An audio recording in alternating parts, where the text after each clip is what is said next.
Antes de comenzar el análisis, quiero invitarlos a escuchar unas declaraciones del presidente de Colombia, Gustavo Petro, que generaron controversia esta semana y abrieron parte de este debate. Los mismos que hoy hipócritamente hablan de Venezuela y de dictaduras allá, multiplicado por 3 lo hicieron en Colombia hace 3 años. Hipócritas. Ven dictadores afuera, pero no ven su propia dictadura y su propia podredumbre adentro. Bueno, los jóvenes que protestan allá, pero malos los jóvenes que protestan acá. Las periodistas del poder, las muñecas de la mafia, construyeron la tesis del terrorismo en la protesta y la criminalización del derecho genuino a protestar y a decir basta. No solo la declaración sobre las periodistas del poder, como las define Petro, hablando de unas presuntas muñecas de la mafia, sino el hecho de que habla de una dictadura en Colombia, se refiere al gobierno de Iván Duque. Y lo dije esta semana y lo reitero, si hubiera sido una dictadura, difícilmente Petro hubiera podido asumir el poder tras ganar las elecciones en una transición pacífica. Hacía alusión a Venezuela, en donde las elecciones fueron el 28 de julio, y aún el gobierno de Nicolás Maduro no presenta las actas como establece la ley y asegura ser el presidente ganador. Recordemos que numerosos organismos internacionales, entre ellos el Centro Carter, han dicho que las elecciones no fueron ni transparentes ni cumplieron estándares internacionales, y gobiernos como el de Estados Unidos han dicho que Edmundo González, el opositor, obtuvo más votos que Nicolás Maduro. Pero nos vamos a concentrar en ese par de frases cuando Petro asegura que en la prensa se justificaban las protestas en Venezuela, pero se criticaban en Colombia, y se lo atribuía a lo que él calificó de periodistas del poder, muñecas de la mafia. Voy a comenzar en Medellín con Luz María Sierra. Luz María, estas declaraciones de Petro no cayeron bien, y no se trata de hacer una defensa de las periodistas, porque se saben defender muy bien, pero sí de hablar de las consecuencias de palabras de líderes como Petro. No es el único en la región que lo hace de esta manera, pero ¿cómo interpretas este momento que lleva a que el presidente de Colombia se refiera en esos términos a un grupo que es vulnerable como el de las periodistas? Gracias, Juan Carlos. Pues sí, como usted lo ha dicho, las periodistas mujeres y en general los periodistas que hacen bien su trabajo no necesitan defensa. En Colombia, pues cayó muy mal, muy mal. Creo que es uno de los mayores descaches del presidente de la República, de los bastantes que ha tenido, pero es que ha tenido una semana bastante mala. Se le nota el desespero, no solamente tuvo esa locución, sino otra que pues no vale la pena en este momento comentar, que también quedó en evidencia lo mal que tal vez él se encuentra. Entonces, bueno, yo le puedo defender a las mujeres colombianas periodistas. Yo llevo 30 años en este oficio aquí en Colombia, nos ha tocado la guerra, nos ha tocado hablar en contra de los narcotraficantes, nos ha tocado hablar en contra de la guerrilla, en contra de los paramilitares, hemos destapado los temas de corrupción del Estado.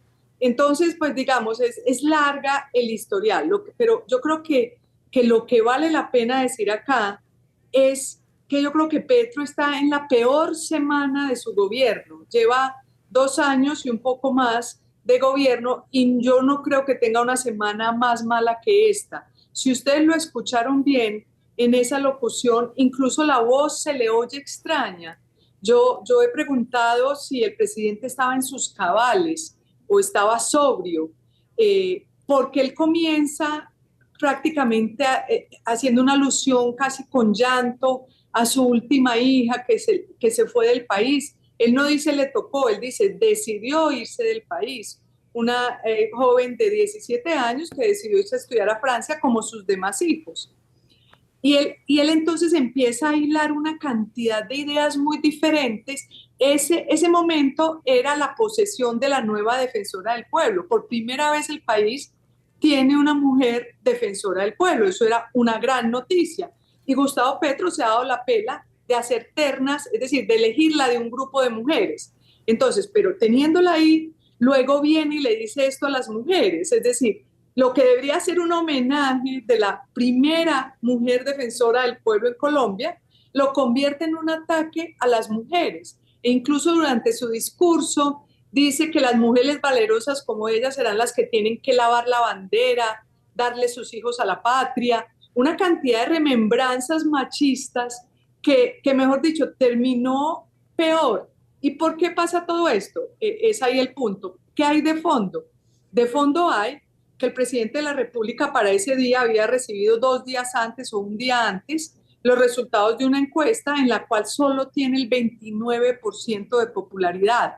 Su popularidad, que comenzó en más de 60 puntos, casi 70, en agosto del 2020, ha caído del 2024, ha caído en 2 años muchos puntos, y en particular en los jóvenes. Miren, los jóvenes entre 25 y 34 años, la popularidad era de 67 puntos, 67% cuando llegó, y ahora la desfavorabilidad está en 67%, porque él ha perdido capacidad, porque realmente su gobierno, yo se lo refería a alguien, el presidente Gustavo Petro parece un capitán de un barco que naufraga, que es su gobierno, él montado en el mástil gritando cosas para ver si distrae la atención. Esto de las muñecas de la mafia es un distractor, porque él se ha especializado en tratar de poner a hablar del país de otras cosas para que el país no hable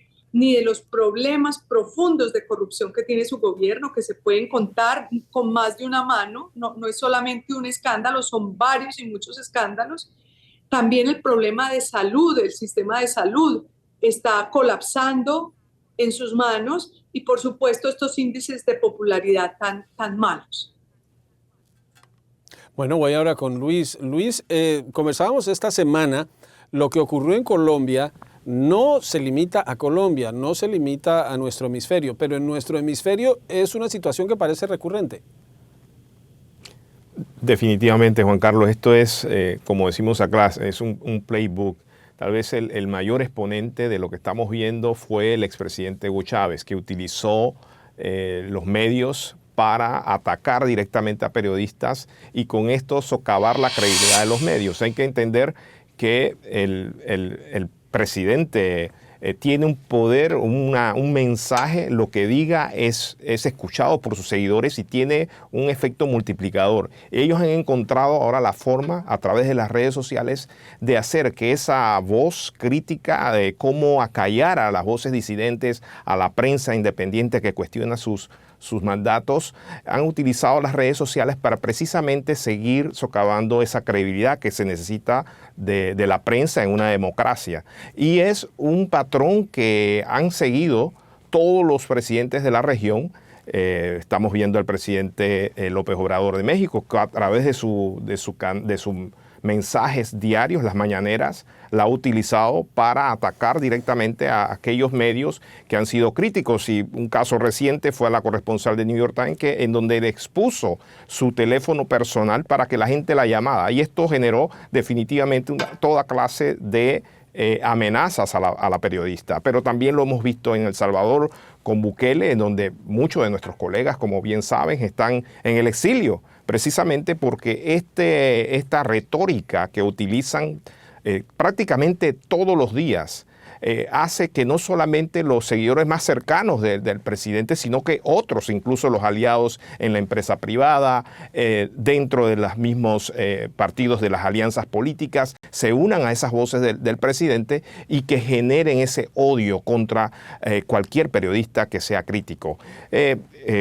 Claro que Cuba ha sido tal vez el país histórico que ha utilizado este mecanismo, pero lo han seguido muchos otros países, pasando por Panamá, por ejemplo, en estos días los directores del periódico La Prensa, el medio más importante, hablaban de cómo el medio está en peligro financieramente precisamente por las demandas judiciales que los poderosos y los políticos utilizando el sistema judicial, tratan de acallar esa prensa independiente que es necesaria para mantener el sistema de pesos y contrapesos en una sociedad democrática en donde los medios se convierten en, como quien dice, en la voz de aquellos que no tienen voces y que no tienen la capacidad de exigir la rendición de cuentas necesaria y que debe existir en una democracia. Talia, mencionaba Luis lo que ocurre en México, la presidencia de Andrés Manuel López Obrador, sus mañaneras, su relación con la prensa y con quienes son críticos, pero veo un contraste grande con el presidente Petro. Luz María hablaba sobre la popularidad y la encuesta y cómo ha caído, pero Andrés Manuel López Obrador sale de su mandato con una popularidad bastante elevada. La verdad es que el fenómeno que está sucediendo actualmente en México es bastante parecido a lo que está sucediendo en Colombia. Pues mira, Gustavo Petro ha dicho estas cosas desafortunadas. Lamentablemente, yo creo que su comunicación a nivel gubernamental ha sido demasiado coloquial e informal, incluso muy abierta a la interpretación, pero también hay que estudiar fondo de estos presidentes, porque lo mismo ha estado sucediendo con López Obrador actualmente. Pues a ver, hay que tomar en consideración que estamos hablando de presidentes que pertenecen a la ideología anti-establishment de dos países que han sufrido muchísima corrupción desde las administraciones pasadas, lo cual sería complicado pues culparlos directamente a ellos. Son dos presidentes progresistas de izquierda que pues han intentado implementar diferentes reformas y pues claramente estas reformas afectan directamente a la bolsa de los grandes poderes, en este caso de los poderes como oscuros, que ellos se refieren, incluso narcotraficantes, guerrilleros en Colombia, en caso de México, igual los narcos, los grandes empresarios, los grupos de poder, que López Obrador se refiere particularmente como los conservadores o como los neoliberales, pero también bajo este discurso está la justificación, porque pues todavía en estos países de Latinoamérica los medios, por la posverdad que ha estado creándose, tienen muchísima influencia. Entonces pues llegamos a un momento donde la influencia y justo toda la opinión generada por las emociones influye más de lo que está pasando realmente. Y pues lamentablemente en México muchas empresas de poder que tienen vínculos con otros como actores de relaciones internacionales que son corruptos o que son ilícitos como narcotraficantes tienen mucho vínculo. Entonces López Obrador en este caso representa una resistencia, incluso lo vemos en cada mañanera, y con Gustavo Petro es prácticamente lo mismo lo que se refería. Por eso él después tuvo la necesidad de aclarar de que él, como las muñecas de la mafia, no se refería a todos los periodistas, pero pues claramente son interpretaciones abiertas y hay que tomar en consideración que este choque entre los periodistas no es algo nuevo y no es algo nada más que está ocurriendo entre los presidentes de izquierda.